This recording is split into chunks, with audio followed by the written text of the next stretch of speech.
Hi guys, ito na ang date experience natin. Dito lamang po yan sa Quezon Province.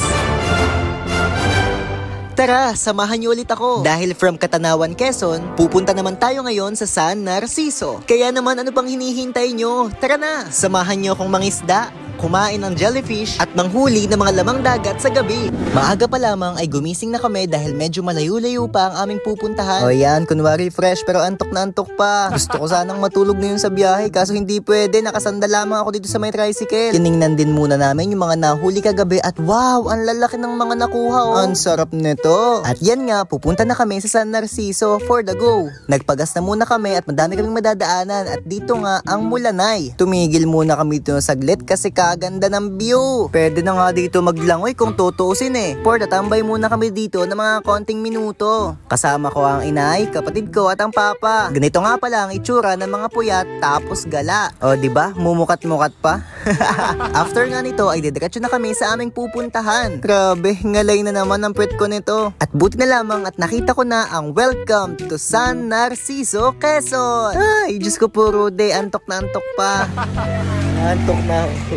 So nagpahinga muna akong saglit dahil mamaya padagat na daw kami. At habang ako ay natutulog, sila naman ay nagpe-prepare ng mga dadalhin namin sa dagat. Kasi for today's video, mangingisda daw kami ngayon. Gayaan talaga ang gawain ng inay, magpaiyak ng bata habang nakahiga ang isip bata. At pagkatapos nga nito, ay mapunta na kami sa sinasabi nilang dagat. Syempre, madami pang madadaanan, marami pang mga lilikuan, maglalakad pa paparto, papariyan. Diyos ko po Rudy, mga itsura baga namin. Mga bangabang.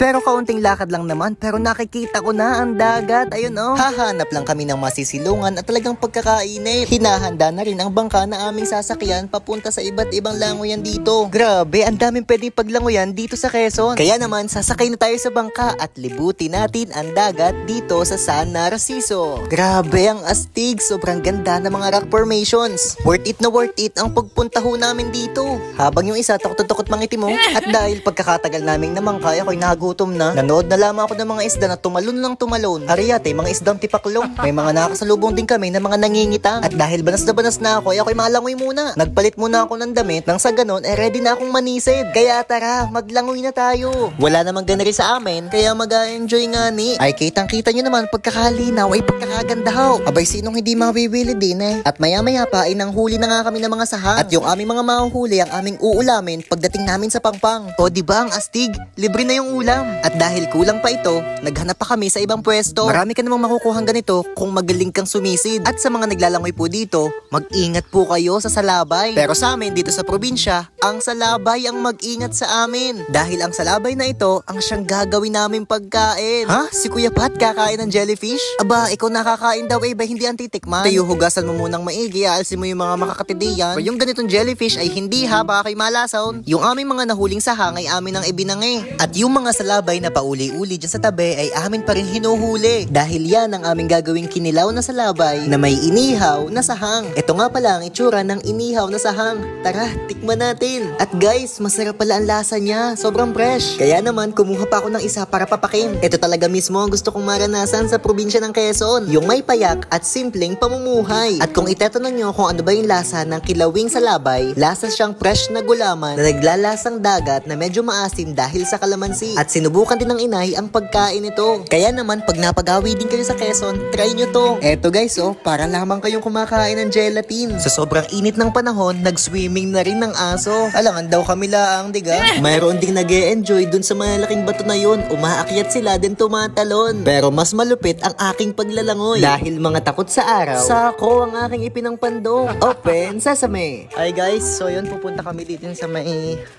Pangpang at maglalagay kami ng lambat. Manguhuli na kami ngayon ng isda.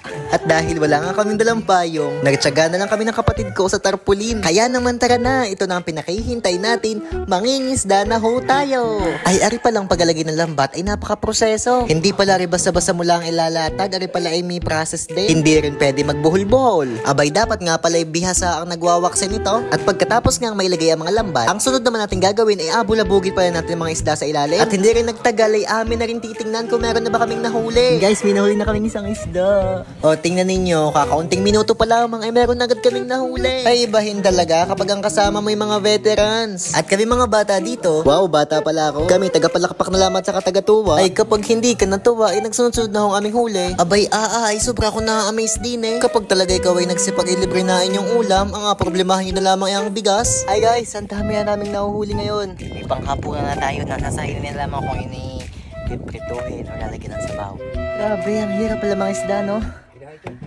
Pag pala ganito nangingisda, bawal magkagaya ako. Guys, may nahuli kami isda nakaganon.